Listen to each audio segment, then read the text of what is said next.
विजयादशमी म्हणजेच अशोका विजयादशमी. या दिवसाला अशोका विजयादशमी असे का म्हणतात?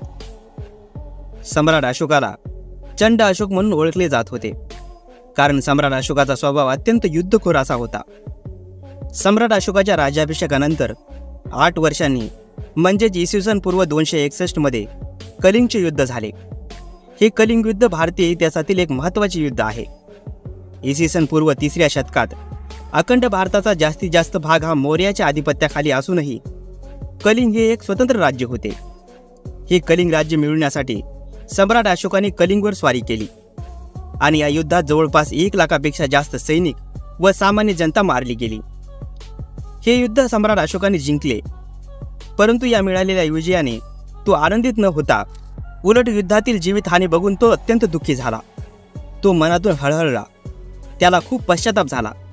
त्यामुळे आता यापुढे कधी युद्ध न करण्याचा त्याने निर्धार केला. भगवान बुद्धांच्या अहिंसेच्या शिकवणुकीने तो अत्यंत प्रभावित झाला आणि त्याने बौद्ध धर्माची दीक्षा घेतली. ज्या दिवशी सम्राट अशोकाने बौद्ध धर्माची दीक्षा घेतली तो दिवस नंतर अशोका विजयादशमी या नावाने साजरा केला जाऊ लागला. याच दिवसाला काही लोक दशहरा असेही म्हणतात.